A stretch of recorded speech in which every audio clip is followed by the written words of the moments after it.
Hello, my dear YouTube family, and welcome back to my YouTube channel. My name is Varun Bajpayee and I'm a mathematics mentor. और आज की इस video से हम start करने जा रहे हैं अपना कॉम्पिटेंसी बेस्ड क्वेश्चन सीरीज का पार्ट 4, जहां पे अगेन मैं चैप्टर 2 से रिलेटेड कुछ ऐसे इंपॉर्टेंट क्वेश्चन डिस्कस करूंगा जिसकी आने की प्रोबेबिलिटी बहुत ही ज्यादा हाई होने वाली है। ठीक है, तो आज हम लोग दो क्वेश्चन डिस्कस करेंगे। ठीक है, ये दोनों बहुत ज्यादा लाइक बेसिक होंगे, राइट। इनसे हम लोग एक अपना एक बेस डेवलप करेंगे।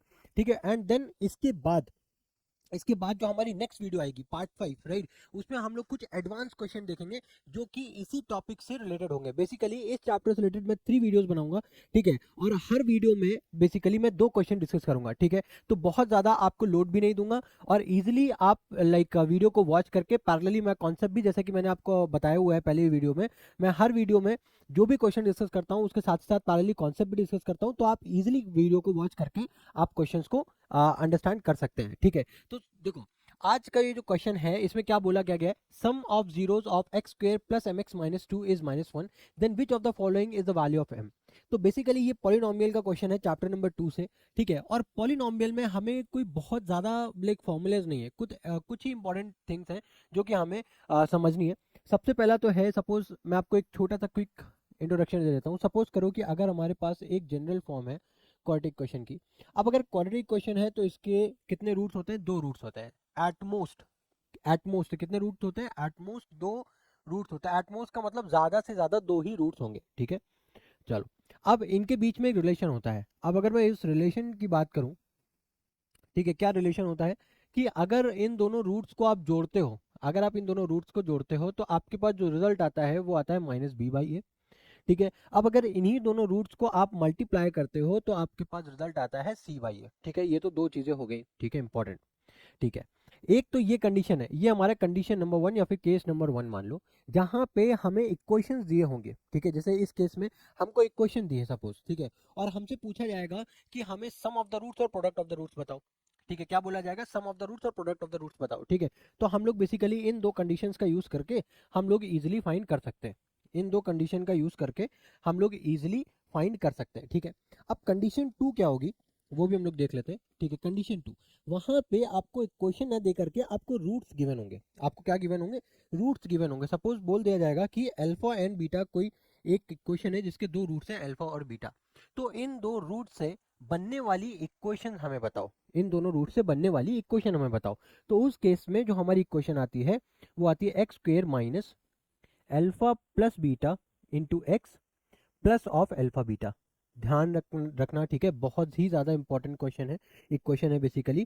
ठीक है, ये बहुत ही ज़्यादा हेल्पफुल होने वाली है। ठीक है, तो ये एक कंडीशन हो गई। अब यहाँ पे जो प्लस है, यहाँ पे बेसिकली इसको हम लोग इस तरीके से भी लिख सकते हैं कि x square minus sum of roots. भाई अल्फा प्लस बीटा क्या है? रूट्स हैं, और उनका क्या आप कर रहे हो यहाँ पे? सम। तो सम ऑफ रूट्स, ठीक है, x plus product of roots, plus product of roots. ठीक है, आ रही बात समझ में? Equals to 0। इतनी बात आ गई समझ में? ठीक है, अब देखो, अब अगर ये चीज आपको समझ में आ चुकी है, अब हम लोग क्या करेंगे? अब हम लोग इस क्वेश्चन पे जंप ऑन करेंगे। ठीक है, अब इस क्वेश्चन को ध्यान से समझो। क्या लिखा गया है? Sum of zeros. एक इक्वेशन दी गई है। इक्वेशन क्या है हमारे पास? इक्वेशन है x square minus of, sorry, plus of m x minus of two. ठीक है, इस इक्वेशन का जो सम ऑफ द रूट्स है, इसके भाई कितने रूट्स होंगे? 2 रूट्स होंगे, अल्फा और बीटा। अब अगर इन दोनों को आप जोड़ दोगे, अल्फा प्लस बीटा को आप जोड़ दोगे, तो ऑलरेडी गिवन है कि वो कितना है? Minus one. ऑलरेडी गिवन है कितना है? Minus one. That the sum of the roots is given as minus one. तो बोला गया है कि find the value of m. M की वैल्यू आप हमें बताओ। एम की वैल्यू आप हमें बताओ। तो एम की वैल्यू कैसे निकालोगे? देखो, हमें अल्फा और बीटा, जब भी हमें एक इक्वेशन दी हो तो सबसे पहले हमें दो चीजें निकालनी है। एक तो अल्फा प्लस, भाई ये तो इक्वेशन में दिया है ना, हमें तो नहीं पता कि अल्फा और बीटा प्लस बीटा इस इक्वेशन से क्या आएगा। तो वो हम लोग चेक करते हैं निकाल करके। तो वो क्या होता है? Minus b by a. Minus b यानी कि अब अगर आप इसको जनरल फॉर्म से कंपेयर करो तो यहाँ पे जो बी वाला टर्म है वो क्या है? यहाँ पे एम, यानी कि माइनस ऑफ एम अपॉन ए। क्या है? एक्स स्क्वायर का कोफिशिएंट जो कि 1 है। तो यहाँ पे अल्फा प्लस बीटा की जो वैल्यू आई है वो क्या आई है? Minus one. और वही क्वेश्चन में, वही जो हमें इक्वेशन में क्या दिया है? सम ऑफ द रूट्स की वैल्यू माइनस वन दी है। यानी कि क्या हम लोग वहां से ये बोल सकते हैं minus m equals to minus one. तो एम की वैल्यू वहां से हमें क्या मिल जाएगी? वन। तो यहाँ पे हमें प्रोडक्ट ऑफ द रूट्स निकालने की जरूरत ही नहीं पड़ी, अगर आप ध्यान से देखो।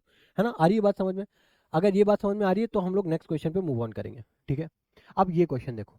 अब यहाँ पे क्या है, विच of the following is the polynomial. देखो अगेन, अब यहाँ पे क्या है, हमें रूट्स गिवन है, हमें रूट्स गिवन है। अब इन दोनों रूट्स से बनने वाली इक्वेशन फ्रेम करनी है, ठीक है। चलो अब इसको ध्यान से समझो। हमें क्या पढ़ा था अभी कि इक्वेशन क्या होगी, x square minus alpha plus beta into x plus of alpha beta बराबर में 0। ठीक है, यही इक्वेशन होगी। अब अगर हमारे पास जो रूट्स है यानी कि अल्फा की वैल्यू जो दी है वो 1/3 गिवन है, और जो बीटा की वैल्यू गिवन है वो -3/4 गिवन है, ठीक है।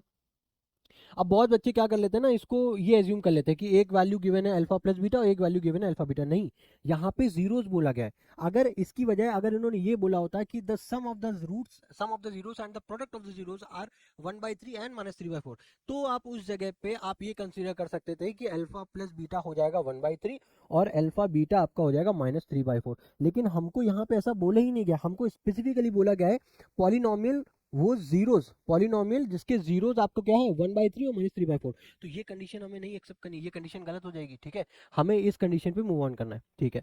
अब यहाँ से हमको जरूरत पड़ेगी अल्फा प्लस बीटा की और अल्फा बीटा की, तो क्यों ना हम लोग इसको पहले से ही कैलकुलेट कर ले। अगर अल्फा प्लस बीटा की वैल्यू आप निकालते हो तो 1/3 और प्लस माइनस माइनस हो जाएगा 3/4।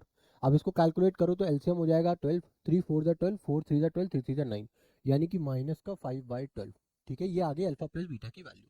आप उसी तरीके से अल्फा बीटा की भी वैल्यू निकाल लो, तो वो क्या हो जाएगा आपका भाई, क्या होता है अल्फा और बीटा, क्या होता है अल्फा और बीटा को मल्टीप्लाई करोगे ना। अब यहाँ पे हमें इक्वेशन दी ही नहीं है, ठीक है। बहुत ज़्यादा कंफ्यूजन क्रिएट होता है कि बहुत बच्चे क्या करेंगे, अब अल्फा इंटू बीटा ये लिखा हुआ है सामने, ठीक है। ये मैं रियल मतलब केसेस बता रहा हूँ, ठीक है। तो क्या करते हैं बच्चे, अल्फा इंटू बीटा लिखा है तो अब यहाँ से कर देंगे सी बाई ए, कुछ भी कर देंगे, ठीक है। उनको पता होता है क्योंकि भाई चीज़ें रट्टी होती है ना आप लोगों ने, तो आपको पता है कि भाई अल्फा इंटू बीटा होता है सी बाई ए। तो अब वो इसमें कंफ्यूज हो जाते हैं कि यार यहाँ पे सी बाई है, अब इसको किस तरीके से मल्टीप्लाई करें, उसी में ही अपने में ही कंफ्यूज हो जाते हैं, ठीक है। बट अगर आप इसको ध्यान से देखो तो यहाँ पे डायरेक्टली हमको अल्फा और बीटा की वैल्यू तो गिवन ही है ना, तो हमको तो क्या करना है, बस सिंपली मल्टीप्लाई करना है यहाँ पे। अगर इक्वेशन दी होती तब हम वहाँ पे कोफिशिएंट को कंपेयर करते हैं ना। अब हमें इक्वेशन तो गिवन ही, वही तो हमको फाइंड करनी है, तो हमें तो अल्फा और बीटा ही वैल्यू गिवन है, उसी में ही हमको खेल करना है पूरा। तो यहाँ पे क्या है 1/3 मल्टीप्लाई बाय -3/4, तो 3 से 3 हो गया कैंसिल, वैल्यू क्या आ गई माइनस का 1/4, ठीक है। सॉरी, अल्फा और बीटा ये वैल्यू आ गई, हाँ ठीक है, ठीक है, आ रही बात समझ में। अब उसके बाद अब यही सेम वैल्यूज आप क्या करो, आप यहाँ पे पुट अप कर दो, ठीक है। तो ये क्या हो जाएगा आपका x square minus alpha plus beta की वैल्यू कितनी आई है आपके पास, माइनस का 5/12x, ठीक है। और ये हो जाएगा माइनस का 1/4 बराबर में 0, ठीक है। अब अगर आप इसका एलसीएम लोगे 4 और 12 का, तो एलसीएम तो आएगा आपके पास 12, ठीक है। तो ये हो गया आपका 12x² माइनस माइनस हो जाएगा प्लस, ठीक है। 12 वन 12, तो ये हो जाएगा आपका 5x, ठीक है। और 4 3 12, यानी कि आ जाएगा माइनस का 3 बराबर में 0। तो ये आ जाएगा आपका 12x², ठीक है, प्लस का 5x माइनस का 3 बराबर में 0/12 इधर आ जाएगा। तो हमारे पास जो वैल्यू, जो इक्वेशन निकल करके आई है वो क्या है, 12x² plus of 5x minus of 3, यानी कि हमारे पास जो क्वेश्चन आया है, जो वैल्यू आई है वो क्या आई है ए, यानी कि इक्वेशन, जो करेक्ट इक्वेशन फ्रेम हुई है वो क्या है 12x² plus 5x minus of 3। तो आई होप ये दोनों क्वेश्चन समझ में आए होंगे, ठीक है। तो इसी के साथ आपके साथ मिलता है नेक्स्ट पार्ट में, जहाँ पे अगेन हम लोग कुछ क्वेश्चन डिस्कस करेंगे जो कि रिलेटेड होंगे पॉलिनोमियल चैप्टर से ही, बट वो इन क्वेश्चन से थोड़ा सा एडवांस होंगे, ठीक है। हालांकि ये क्वेश्चन भी बहुत ज्यादा इंपॉर्टेंट है, ठीक है। अगर आपका बेसिक्स क्लियर नहीं है तो आप ये क्वेश्चन भी, आप कितने ईजी है बट ये क्वेश्चन भी आप नहीं कर पाओगे, ठीक है। तो इसका रीजन, मेन रीजन यही था हमारा ये क्वेश्चन लेने का, ताकि आपका एक बेस डेवलप हो पाए। और इसी के साथ जो हम लोग नेक्स्ट क्वेश्चन हम लोग मूव ऑन करेंगे नेक्स्ट वीडियो में, तो वो आपको अच्छे तरीके से समझ में आए, ठीक है। तो मिलता है आपके साथ नेक्स्ट वीडियो में, till then goodbye, thank you.